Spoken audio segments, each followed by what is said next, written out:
ये लोगों को. So basically it was like so hardcore, right? Like still if I watch हम आपके हैं कौन या हम साथ साथ हैं, मैं सलमान खान को देख के मुस्कुरा सकता हूँ. Of course.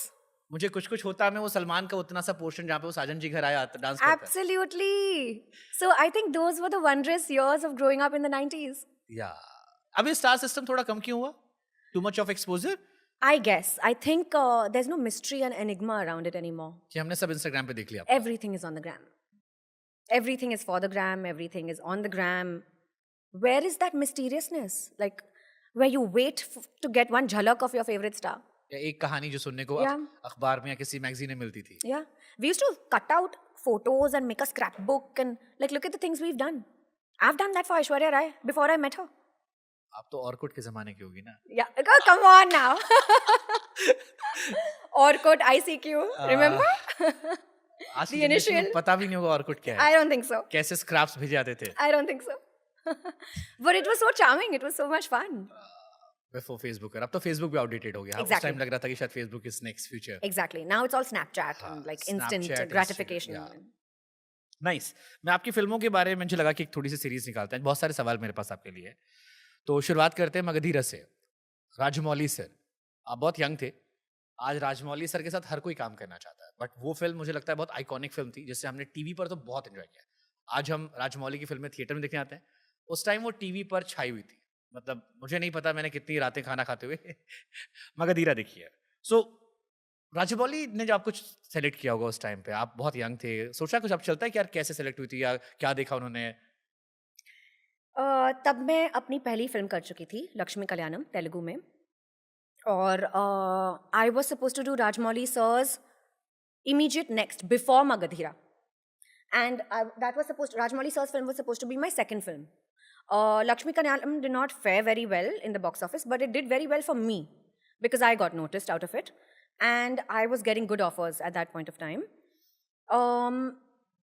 At that point, because I said no to another film, even Rajmouli sir's film did not happen. The one that I was supposed to do with Tarak, with the NTR, junior NTR.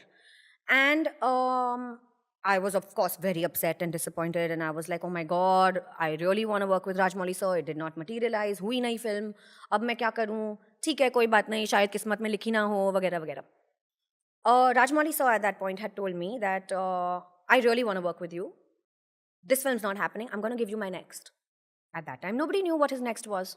So I was like, okay. And I thought maybe he's just being really kind, you know, like he's being so sweet about it. He doesn't want me to feel bad, newcomer hu, vagera, vagera. And he's being very encouraging and stuff. I said, yeah, sure. I mean, with all due respects, I'd love to work with you at any given point of time. And it's sad that this is not working out. I moved on. I did a couple of other films. His next was Magadhira. And he said, I want this girl. I've given her my word. And the makers were not very sure. They were like, okay, sure, but we'll have to figure it out if she can fit into the role of it. Rajmouli sir was convinced. He made sure that he does a photo shoot to convince the production, to convince the producers. He made me do the photo shoot. His wife, Rama ma'am, is usually the person behind the entire look of all his films. So I spent... आप बहुत सारी language में क्योंकि हो, मैं चाहूँगा थोड़ा सा अगर हम हिंदी में आ जाए, हाँ, sure. तो शायद बहुत बड़ी आबादी को थोड़ा समझ में आ जाएगा. तो तभी मैं... क्योंकि ये प्रॉब्लम आपको होने वाला है, हिंदी, इंग्लिश, मराठी, तेलुगु, तमिल. मैंने बोला ना, मुझे 10 सेकंड लगते हैं प्रोसेस करने में. अपॉलॉजी के साथ. नहीं, बिल्कुल नहीं. So तभी मैं रमा मैम के साथ वर्क कर रही थी लुक पे, और उन्होंने मेरा फोटोशूट करवाया. हिंदी टफ तो नहीं है? नहीं, बिल्कुल भी नहीं. फोटोशूट करवाया, तभी फोटोज निकलवाए, और राजमौली सर कन्विंस्ड थे. उनको यकीन था. उन्होंने फोटोज प्रेजेंट किए और मुझे रोल मिल गया. It was as easy as that. अच्छा, अभी जब सब बहुत बड़े बड़े पैन स्टार बन गए, पैन इंडिया स्टार बने, आपने जूनियर एनटीआर का नाम लिया, रामचरण की हम बात कर रहे हैं, राजमौली सर की बात कर रहे हैं, तो ये सब जब पैन इंडिया फेमस हो रहे थे, आरआरआर या बाहुबली या बाकी फिल्में, आपको लगा मेरे को तो पता था? मुझे मेरे कोस्टार्स पे बहुत ज़्यादा यकीन था, और मुझे पता they have a lot of potential. मुझे पता था कि ये लोग ऑब्वियसली छाने वाले हैं. It's just a matter of time. And Rajamouli sir, उनमें ऐसा जादू है कि जब आप काम करोगे उनके साथ, आपको इंस्टेंटली पता चलेगा कि he is not made for normal stuff, he is made for superstardom. हाँ, मतलब बाहुबली जब मैंने पहली बार देखी, मेरा मुंह ऐसे खुला रह गया था। आई रिमेम्बर मैं थिएटर में घुसा और प्रभास का वो सीन आ रहा था जिसमें वो शिवलिंग को लेकर जा रहा था। वो बैकग्राउंड आई वाज लाइक ये क्या था? Exactly. Exactly. ऐसा तो हमने कुछ नहीं देखा था। राजमौली सर अंडरस्टैंड्स, उनको पता है कि ऑडियंस की पल्स को कैसे टैप करना है, उन्हें पता है क्या चलेगा, ही जस्ट इंस्टिंक्टिवली नोज इट। और ये डिस्क्राइब करना बहुत मुश्किल है क्योंकि ये प्रोसेस आप उनके साथ काम करके ही समझ सकते हो कि वो करना क्या चाहते हैं, वो बना क्या रहे हैं। सो जब मैं मगधीरा कर रही थी मुझे फीलिंग तो थी, लेकिन तभी अंदाज़ा नहीं था कि इतनी बड़ी फिल्म बनने वाली है और ऐसी छाने वाली है और ऐसी कल्ट फिल्म बनने वाली है। बाहुबली के बाद मगधीरा लोगों ने दोबारा देखी थी, आपके पास फीडबैक्स आए थे? क्योंकि कई लोगों का मानना था कि अगर बाहुबली के बाद मगधीरा रिलीज करते, क्योंकि बाहुबली नॉर्थ में भी रिलीज बड़े पैमाने पर हुई तो बहुत बड़ी हिट हुई थी, मगधीरा को टीवी में बहुत बड़ा सपोर्ट मिला था, बट शायद उस टाइम नॉर्थ में इतना बड़ी रिलीज नहीं हुई थी, वो साउथ में बड़ी हिट थी। जी, डू यू थिंक अगर मगधीरा को भी वैसे रिलीज जैसे बाहुबली रिलीज की गई थी? आई थिंक री रिलीज हुई थी मगधीरा, कुछ साल पहले री रिलीज हुई थी और ऑफ कोर्स बहुत ज़्यादा कमेंट्स आए थे, बहुत ज़्यादा अप्रिसिएशन मिला था। हम सब बहुत यंग थे तभी, आई मीन इतना You're still so young. experience, but we were so inexperienced is what I mean. By young I don't mean age, I mean the in terms of experience. तभी हमारे पास एक्सपीरियंस नहीं था और actor के लिए सबसे बड़ी पूंजी तो एक्सपीरियंस ही है। Like with experience you become a better performer, you understand emotion better, you understand culture better, you understand everything better, you understand camera technicalities better. South को लेकर एक परसेप्शन आता है कि साउथ एक्टर्स में टैलेंट देखता है, हीरोइन में क्यूटनेस प्रिटीनेस देखता है।